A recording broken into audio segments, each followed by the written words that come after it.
Scotland gets a bit like that, can't handle the heat. It just freaks out and then it needs to explode.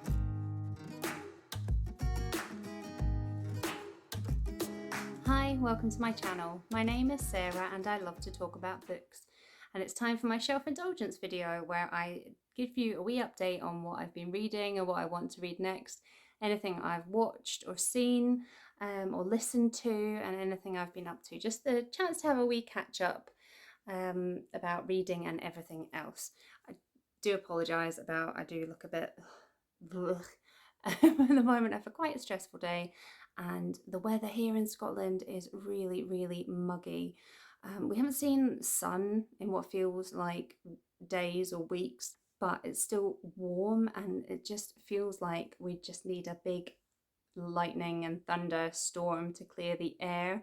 Scotland gets a bit like that, can't handle the heat. It just freaks out and then it needs to explode a bit, but it still hasn't happened yet, and as a result everything just feels really clammy and I look like this as a result. I'll get into why it's been a stressful day after I talked about the stuff you're really here for, which is books. So what have I finished? I finished Malibu Rising by Taylor Jenkins Reid, which is the first Taylor Jenkins Reid I have read. That didn't sound right, it's like a tongue twister. The first read I have read. And I'll be honest, I was a bit underwhelmed by this author. I know she has been really loved, really hyped over Daisy Jones and the Six, and what was the other one, Seven Husbands of Evelyn Hugo. And I don't know how this compares to them because, like I said, this is the first of her books that I've read. I will say for this book that I preferred the second half a lot more to the first half. But I just think for me, so I should probably tell you what the book is about. This is about the Riva family, which is 4 siblings who are all in their 20s. They live in Malibu, funnily enough, and they have been cared for by their older sister, who is now a successful model and is married to some pro tennis star. At the start of the book, we know that her relationship with her husband has broken down after he has cheated on her, and she's struggling with that, but feels like she has to go ahead with this big party that they throw every year, which usually has lots of celebrities at it. There's always really like salacious things that happen at it, and it is very well anticipated by a lot of people, so she feels she has to go ahead with it.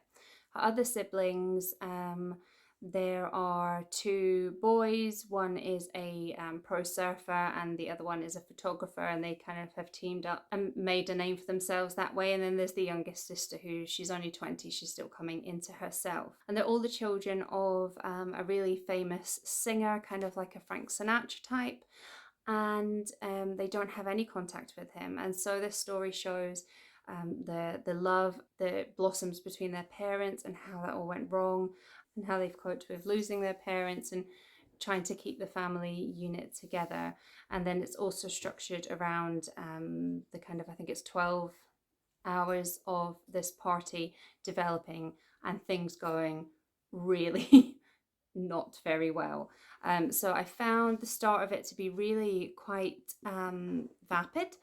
A lot of the descriptions of the characters were just what they looked like, and it's a very white book. I think the only character of color is it's remarked upon that that people wouldn't have thought his girlfriend would be with a man of color. It's all very taut bodies and bikinis. I don't know, it just didn't give off the vibe of something I would like. But I do love family secrets or family histories coming out and seeing how that affects the different members of the family, and this book really does have that. And then there is a mounting tension with the party, which is quite interesting to read as well. I don't know if I would be in a rush to pick up any more of her books. It was kind of middle of the road for me, I think, with this one. And then I have moved on to one of the books that I'm judging for the BookTube prize non-fiction category in the semi-finals, and this is Wayetu, The Dragons, the Giant, the Women, and this is a memoir of, oh, it's a bit mucky. This is a memoir of her family. It starts off with her as like she's 5 or 6 years old in Liberia as civil war is breaking out, and her family have to flee.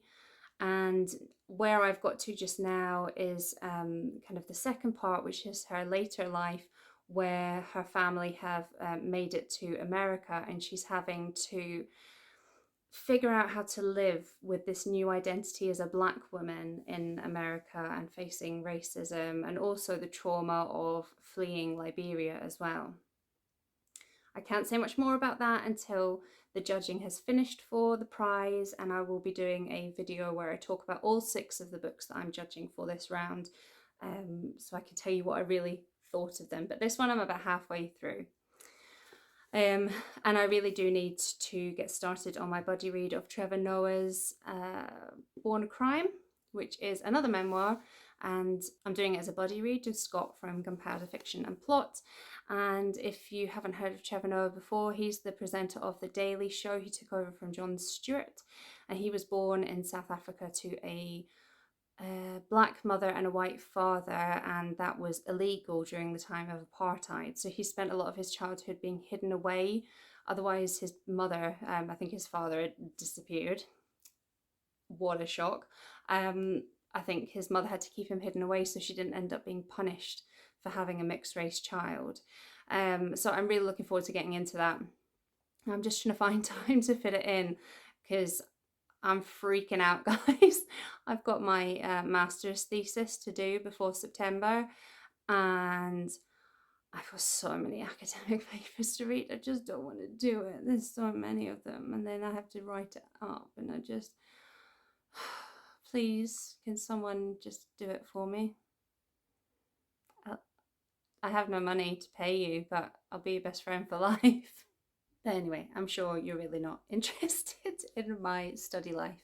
But it has meant that I've literally had not a lot of TV time. I'm behind again on BookTube. I've tried to catch up a little bit yesterday, but that is probably going to be a work in progress. But my son and I, oh, that's him shutting the door. My son and I do sit and watch a bit of telly with each other on the evenings when my younger children are with their dad.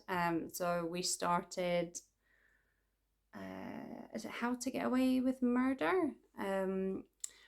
Because my friend, one of my friends who was really adamant that I watched Line of Duty, which we both really loved, she said that we should check this out. But when we looked at it on Netflix, we saw that it's 6 seasons long. So we're going to watch the first season. I think we're like 4 episodes in and see how we like it.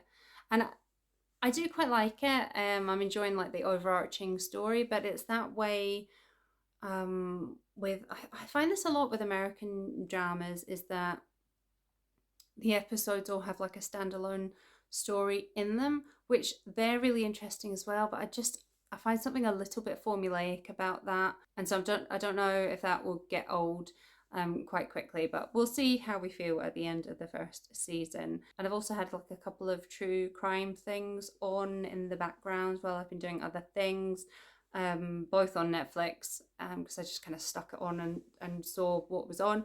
One was, no, I've forgotten what it was called. I'll put it up on the screen, but it's about the murder of a French woman in the 90s in this tiny, it's not even a village, it's just this super rural part of Ireland. And they've never caught who killed her, although there's a really strong indication of a certain person, but they've never had enough evidence to put him away. So that was one. And then one about the nail bomber in London in the early 2000s, I think, which I'll actually say I didn't know an awful lot about. So that's been really quite eye-opening to watch as well. And then, oh, of course, I haven't mentioned it yet, but the latest season of RuPaul's Drag Race All Stars has been on, so I've been following that as it goes. Yeah, so that's about it. I had a busy weekend last weekend because I had 2 birthday parties to go to in one day.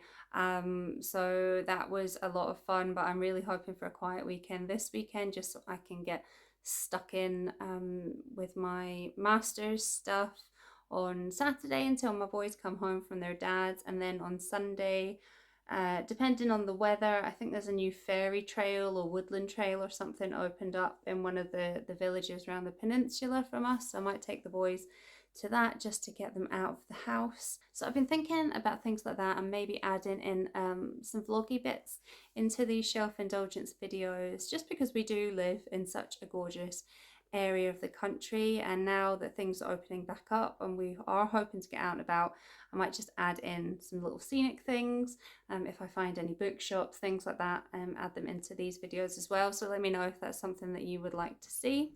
But yeah, this is a super short shelf indulgence this week, because unless you want to know what exciting, thrilling journal articles I've been reading on obesity in the preconception period, I don't have a lot to share with you. Oh, I had said I was going to explain towards the end why I look like I've had a stressful day, and that's because I have had a stressful day.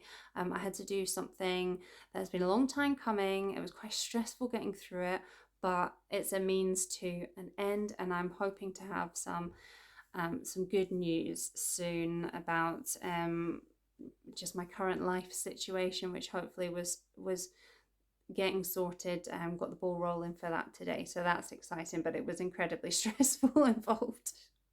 Many false starts today, and my blood pressure rising and the sweat starting to drip.